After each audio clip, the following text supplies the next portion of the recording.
Hello friends, हम लोग आज क्वेश्चन करते हैं आधारभूत समानुपातिकता प्रमेय या थेल्स प्रमेय पे आधारित एग्जाम्पल्स जो आपके एनसीईआरटी बुक में दिए गए हैं।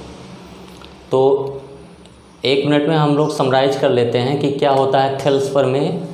थेल्स प्रमेय होता है कि अगर कोई त्रिभुज आपका ABC है, कोई त्रिभुज है आपका ABC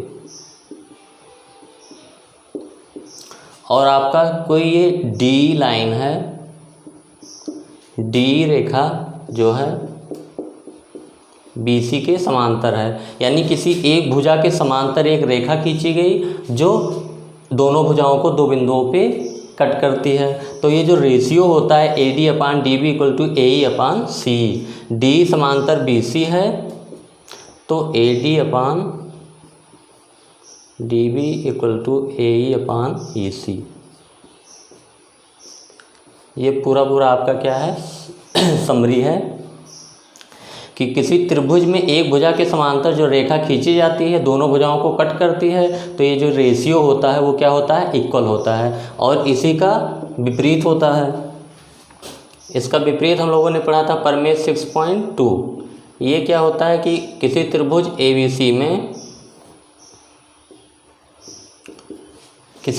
ABC में D रेखा इस प्रकार है कि AD/DB = AE/EC। ये हमको पता है, यानी D रेखाखंड क्या करता है, दोनों भुजाओं को समान अनुपात में विभाजित करती है। समान अनुपात में विभाजित करने का मतलब क्या होता है कि आप कोई भी त्रिभुज बनाओगे तो ये कुछ लेंथ होगा ना, इसको नापोगे AD कुछ लंबाई आएगी, इसको नापोगे कुछ लंबाई DB आएगी, फिर दोनों को डिवाइड करोगे। जैसे मान लो 10 सेंटीमीटर आ गया AD, ये 5 सेंटीमीटर आ गया, तो रेशियो उनका अनुपात कुछ आएगा जब डिवाइड करोगे। फिर AE लेंथ को मेजर करोगे और EC लेंथ को मेजर करोगे, फिर उनको रख के उनका रेशियो निकालोगे, तो ये दोनों रेशियो क्या होंगे, इक्वल होंगे। ये पहले से दिया है, ये पता है। तो D समांतर BC ये होगा। तो किसी भी थ्योरम के दो पार्ट होते हैं, एक क्या कहता है कि अगर ये है, ये कंडीशन है, तो उसमें कुछ क्या रिजल्ट वो डायरेक्टली देता है कि अगर ऐसा है तो ऐसा होगा। तो थेल्स प्रमेय में क्या है कि अगर BC एक रेखा के समांतर खींचा गया तो ये अनुपात समान में विभाजित करेगी, और अगर पहले से ही पता है कि समान अनुपात में विभाजित करी है तो ये तीसरी भुजा के समांतर होगा। ये प्रमेय 6.2 है, उसका विलोम। तो हम लोग क्या करते हैं, पहला क्वेश्चन लेते हैं।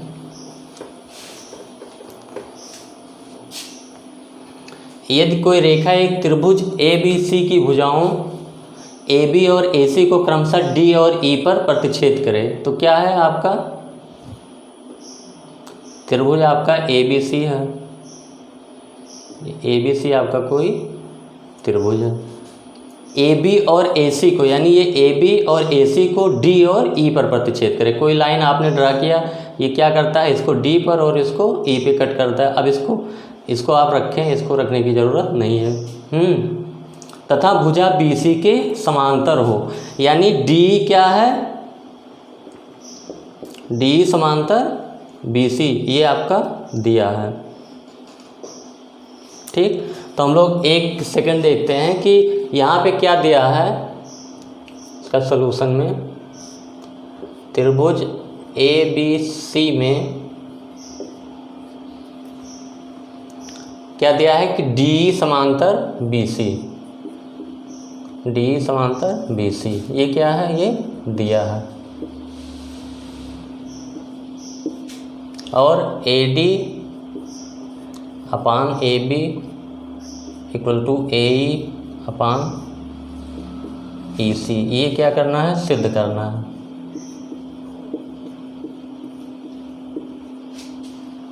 तो हम लोग कैसे आगे बढ़ेंगे, हम लोग ये देखेंगे कि क्या दिया है आपके त्रिभुज ABC में D क्या है, BC के समांतर है, ये दिया है आपका। तो यानी अगर D BC के समांतर है तो आधारभूत 6.1 पर में क्या कहता है कि AD/DB = AE/EC। तो हम लोग पहला स्टेप क्या होगा कि D पैरेलल BC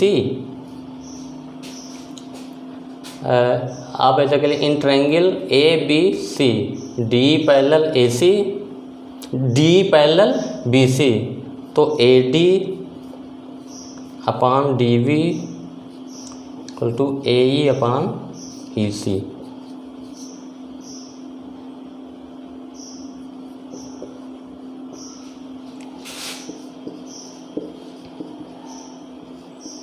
प्रमेय 6.1 यही कहता है कि भैया एक भुजा के समांतर अगर रेखा खींचो, वो दो भुजाओं को जो कट करती है, तो A D upon D V ये रेशियो क्या होता है, सेम होता है। हम लोगों ने ये पता कर लिया कि ये प्रमेय से कि A D upon D V बराबर ए ई अपान ई सी होगा। अब हमको क्या करना है, यहाँ पे ए डी अपान ए बी तो है, सॉरी ए डी अपान यहाँ पे डी वी नहीं है जो हमको सिद्ध करना है, और ए ई अपान ई सी यानी ये जो है ये वही का वही है। यहाँ पे क्या है, A D upon A B, A E upon E C, A D upon A B equal to A E upon, ये यहाँ पे ए सी होगा, तभी ये क्वेश्चन बन पाएगा। मैं कंफर्म कर लेता हूँ एक बार। हाँ, A D upon A B equal to A E upon A C, ये हमको सिद्ध करना है, A E upon A C. Clear? A D upon A B equal to A E upon A C हमको सिद्ध करना है, और A D upon D B equal to A E upon E C ये हम लोग क्या किए, 6.1 प्रमेय के यूज से हम लोगों ने डायरेक्टली लिख लिया कि अगर ये डी बी सी के समांतर है तो ये बटा ये बराबर ये बटा ये। अब देखिए यहाँ पे ए डी और ए ई तो है, ए डी और ए ई तो है, लेकिन यहाँ पे डी बी और ई सी नहीं है, यहाँ पे क्या है, ए बी है डी बी की जगह। तो आप एक चेंज देखिए थोड़ा सा,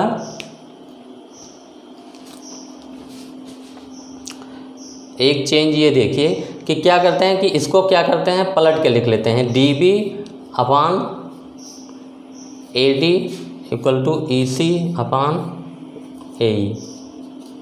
क्यों नहीं लिख सकते? अगर a by B equal to C by D है तो b by A equal to D by C तो लिख ही सकते हैं। मतलब कि जैसे 1/2 अगर 2/4 के बराबर है तो 2/1 ये 4/2 के भी बराबर होगा। या इसको आप क्रॉस मल्टीप्लाई करके देख सकते हैं, a इंटू डी बराबर b इंटू सी, फिर ये कर सकते हैं, इसको पलट के लिख लिया दोनों साइड। तो अगर ये दोनों इक्वल हैं तो इनका रिवर्स कर दोगे तो वो भी इक्वल होगा। ये हम लोग D B upon A D बराबर ई सी अपान ए ई। अब क्या करते हैं, दोनों साइड में एक जोड़ देते हैं। अगर ये और ये इक्वल हैं तो दोनों पक्षों में एक जोड़ दोगे तो वो भी इक्वल होगा, दोनों पक्षों में एक जोड़ने पर।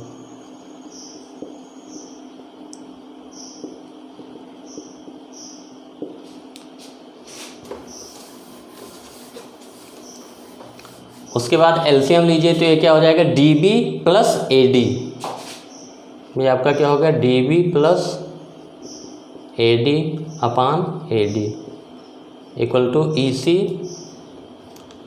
Plus A E upon A E. ये हो गया आपका।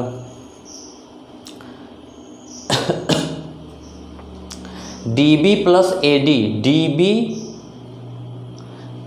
बी में ए डी लेंथ आप जोड़ेंगे तो किसका लेंथ मिलेगा, ए बी। ये हो गया आपका ऊपर ए बी और ये हो गया ए D.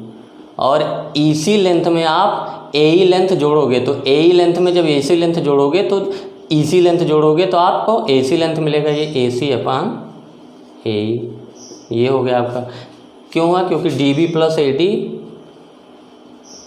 D B plus A D आपका किसके बराबर है, ए बी के बराबर है, और ए ई प्लस ए सी ये आपका ए सी के बराबर हो जाएगा। सीधी बात है कि ए डी लेंथ है और डी बी लेंथ है, दोनों को जोड़ा है तो चाहे ऐसे लिखो चाहे कह दो कि वो ए बी लेंथ के बराबर होगा। तो A B upon A D equal to A C upon A E. फिर क्या करते हैं, हमको क्या करना है, A D upon A B, यानी ये ऊपर होना तो इसका क्या कर दिए, फिर रिवर्स कर दिए, उल्टा कर दिए, A D upon A B equal to A E upon A सी।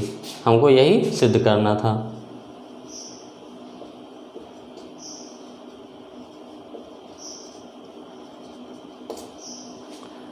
तो एकदम इजी सा क्वेश्चन है। तो ये प्रमेय से आप डायरेक्टली पहुँचे हैं तो वो थोड़ी दिया जाएगा, कुछ तो चेंज किया जाएगा क्वेश्चन में। तो थोड़ा सा चेंज कर दिया हम लोग। कैसे बनाए? एक जोड़ के दोनों साइड में। आप 1-2 क्वेश्चन करेंगे तो उसके बाद खुद पता चल जाएगा कि हमको क्या जोड़ना है या घटाना है या क्या करना है। हम लोग सेकेंड क्वेश्चन लेते हैं इसका।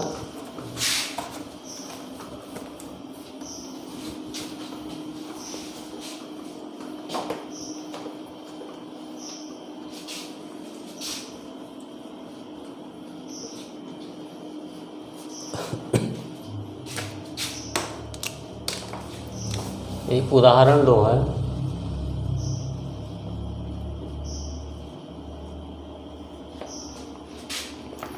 ABCD एक समलंब है।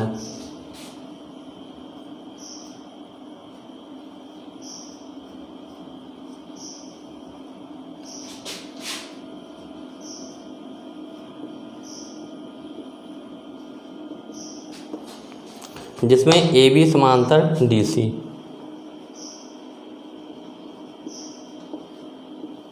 जिसमें AB समांतर DC है।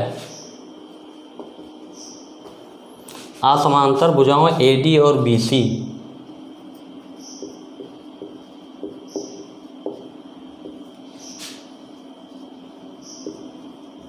असमांतर भुजाओं AD और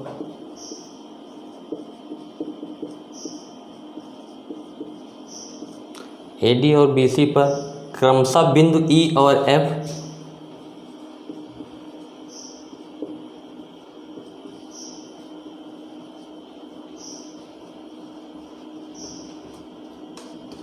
और F इस प्रकार स्थित हैं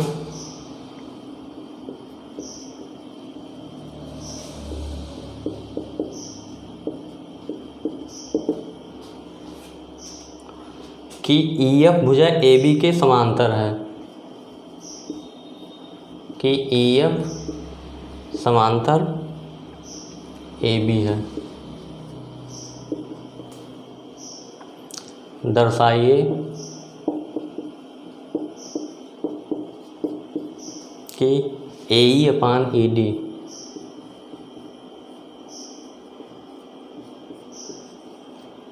BF/FC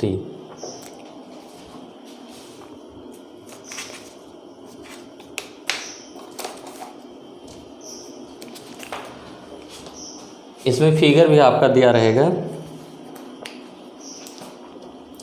ABCD एक समलंब है जिसमें AB समांतर DC। समलंब क्या होता है? जिसका आमने सामने का एक पेयर क्या होता है? भुजा का समांतर होता है, पैरेलल होता है, उसी को बोला जाता है समलंब। कि तो जिसमें क्या है? ABCD एक समलंब है जिसमें AB समांतर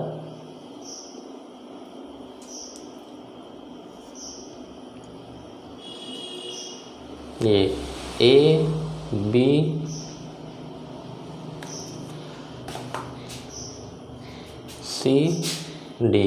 ये क्या है? ABCD हम लोगों ने क्या बनाया? ये फिगर आपका दिया है क्वेश्चन में, AB समांतर DC। और एक ये 2 पॉइंट है आपका E और F।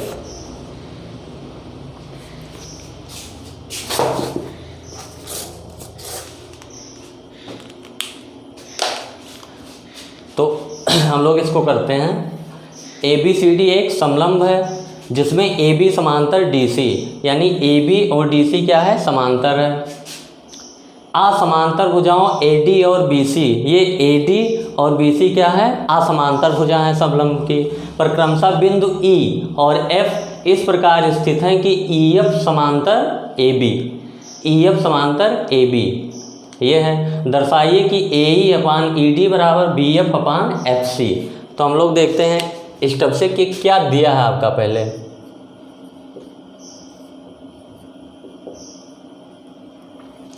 हम लोग क्या देखते हैं? क्लियरली क्वेश्चन को पढ़ के देखते हैं कि इसमें हमको क्या दिया है, क्या पता है एकदम कंफर्म। इसमें एक चीज़ ये पता है कि AB समांतर DC है, ये पता है कि ए बी और डी सी क्या है, समांतर है। आप वहाँ पे देख ले, ए बी समांतर डी सी, और ई एफ समांतर ए बी है, यानी ए बी और ई एफ समांतर है, ये भी पता है, ये भी दिया है। ठीक, हम लोगों को सिद्ध क्या करना है,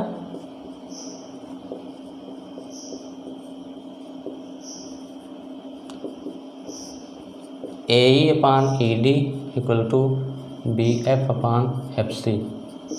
तो इस टाइप का कोई रेशियो आपको अगर सिद्ध करना हो कि ये अनुपात बराबर करना हो, तो आप दिमाग में ये लाइए कि हमको थेल्स प्रमेय ही लगाना होगा। किसी ट्रायंगल में क्या होगा, ये थेल्स प्रमेय लगा के ये आया होगा किसी ट्रायंगल में। तो हम लोग अब स्टार्ट करते हैं।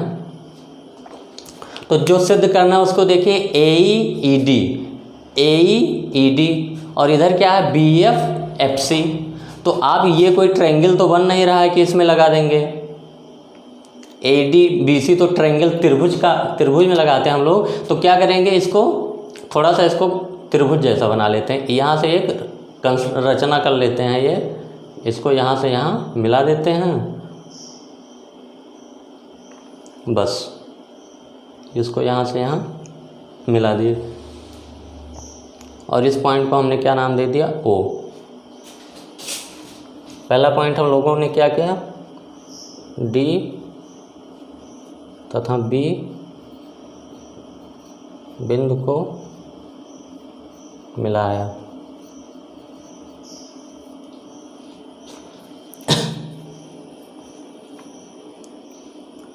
जो ई एफ को ओ पर काटती है या प्रतिच्छेद करती है।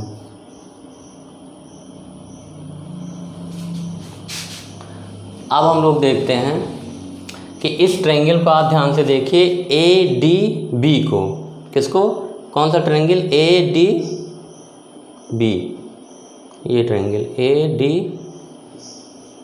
बी।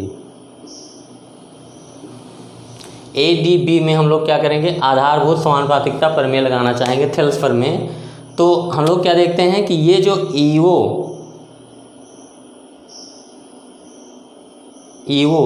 क्या इस भुजा ए बी के समांतर है, क्योंकि ए बी क्या दिया है, समांतर डी सी। तो ए बी समांतर डी सी है और ए बी ही समांतर ई एफ है। तो यहाँ से हम लोग क्या निकालते हैं कि ए बी डी सी के भी समांतर है, ए बी ई एफ के भी समांतर है। तो ये होता है कि दो समांतर एक ही भुजा के, ए बी डी सी के भी समांतर है और ए बी ई एफ के भी समांतर है। तो यानी डी सी और ई एफ भी समांतर होंगे, डी सी समांतर ई एफ। इसको ऐसा बोला जाता है कि एक ही रेखा के समांतर रेखाएं आपस में समांतर होती हैं। यानी ए बी के समांतर ये भी है, ए बी के समांतर ये भी है, तो इसका मतलब कि ये भी समांतर होगा। तो डी सी समांतर ई एफ हमको यहाँ से पता चल गया।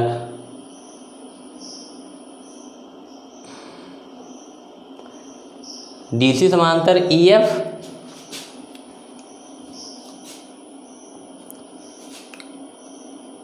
इसकी ज़रूरत ही नहीं पड़ेगी, सॉरी, इसकी ज़रूरत ही नहीं पड़ेगी, बिल्कुल ये फालतू है। हमको ये ई एफ समांतर ए बी ये सीधा सीधा दिया है, आपको कुछ नहीं करना है। आपको जब इस ट्रायंगल में आप जब त्रिभुज में लगाएंगे तो आपको क्या पता होना चाहिए कि ये जो खींची गई है इसके समांतर होना चाहिए। तो ई एफ समांतर ए बी है, ई एफ समांतर ए बी, इससे हमको क्या पता चल गया कि ई ओ भी क्या होगा, समांतर ए बी। क्योंकि जो ई एफ है, ई एफ ये बड़ी वाली लाइन है, ये ए बी के समांतर है। तो इस पर आप कोई छोटा सा रेखाखंड ई ओ ले लेंगे, इतना ही रखेंगे इसको, तो ये क्या समांतर नहीं होगा, ये भी ए बी के समांतर होगा। तो ये ई एफ समांतर ए बी, इससे हम लोग क्या कह सकते हैं कि ई ओ समांतर ए बी, क्योंकि ओ क्या है, ई एफ पर लिया गया कोई बिंदु है। अब फिर हम लोग देखते हैं त्रिभुज डी ए बी में कैसे लिखते हैं हम लोग, ऐसे लिख देते हैं कि डी अपान ए बराबर D O upon O B, D upon E ए बराबर D O upon O B, प्रमेय 6.1। अब फिर क्या करते हैं, ट्रायंगल डी सी बी में फिर सेम चीज़ करते हैं, ट्रायंगल डी सी बी में। अब डी सी बी को देखिए, ये जो है ये ओ एफ समांतर डी सी है कि नहीं है, क्योंकि ई एफ समांतर डी सी है, क्यों है? हाँ, अब यहाँ पे ज़रूरत पड़ गई उस लॉजिक की कि अगर डी सी ए बी के भी समांतर है और ई एफ भी ए बी के समांतर है तो डी सी और ई एफ भी समांतर होंगे। तो हम लोग डायरेक्टली यूज कर लेते हैं उस पॉइंट का। इससे यहाँ से एक स्टेप ये लिख लीजिएगा कि ये डी सी समांतर ई एफ होगा। इसको ऐसे बोला जाता है कि एक ही रेखा के समांतर रेखाएं आपस में समांतर होती हैं। जैसे आपकी लंबाई किसी आदमी की लंबाई के बराबर है और उसकी लंबाई किसी और के बराबर है, तो आपकी लंबाई उस थर्ड पर्सन के लंबाई के बराबर होगी। तो वही चीज़ है। तो ट्रायंगल डी सी बी में फिर क्या होगा, D O upon O B बराबर C F upon F B. यहाँ से क्या हो जाएगा, C F upon F B D O upon O B, D O upon O B equal to C F upon F B. तो हम C F upon F B को पहले लिख दिया। ये समीकरण नंबर आपका 1 है, ये समीकरण नंबर 2। अब देखिए 1 और 2 से D O upon O B क्या है, इसके बराबर है, और यही D O upon O B इसके बराबर है। तो समीकरण 1 तथा 2 से क्या हो जाएगा, ये और ये बराबर हो जाएंगे, यानी D upon E A equal to C F upon F B. अब देखिए आपको जो लाना है ए ये ऊपर है और डी नीचे है, तो क्या करेंगे आप प्रतिलोम कर देंगे, रेसिप्रोकल। कि आप ये देखते हैं कि जैसे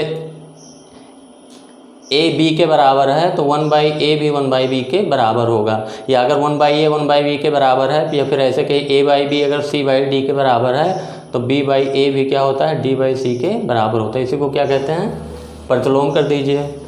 तो ये क्या हो जाएगा, EA upon D equal to FV upon CF। तो AE लिखा हो या EA लिखा हो तो बात तो एक ही है।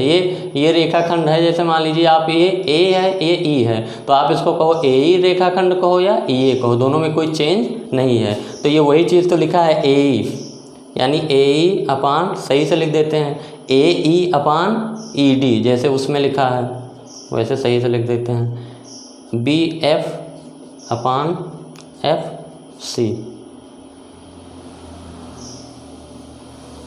बस आपको यही सिद्ध करना था, यहाँ पे लिख दीजिए। तो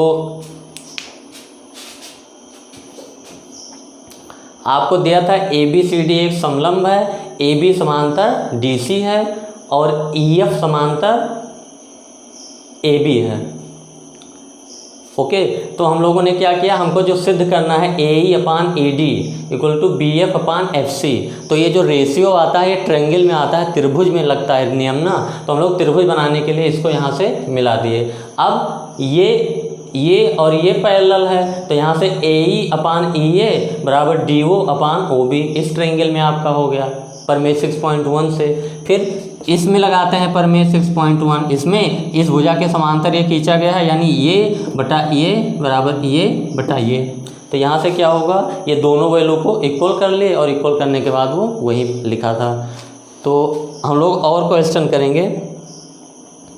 क्वेश्चन लिखने में थोड़ा टाइम लगता है, इसलिए ज़्यादा क्वेश्चन नहीं हो पाते एक लेक्चर में। तो हम लोग अगले बार में ज़्यादा से ज़्यादा क्वेश्चन करने की कोशिश करेंगे। बस इसके 3-4 क्वेश्चन आप समझ लीजिए, बस उसमें कुछ नहीं है, कितना भी इसमें जैसा कठिन जैसा कुछ नहीं है। बस कुछ नहीं करना रहता है, बस वही प्रमेय 6.1 या प्रमेय 6.2 आपका लगाना रहता है। देखना रहता है कि ट्रायंगल में समांतर है तो रेशियो बराबर कर दीजिएगा, और रेशियो बराबर है तो समांतर कर दीजिएगा। और फिर जो रेशियो बराबर होता है उसको थोड़ा उल्टा पुल्टा करके लिखा जा सकता है, उसका रेसिप्रोकल करके लिखा जा सकता है, फिर थोड़ा इधर उधर करके, तो वो हम लोग देख रहे हैं। तो इसके आगे फिर करेंगे क्वेश्चन नंबर 3 से। Thanks for watching.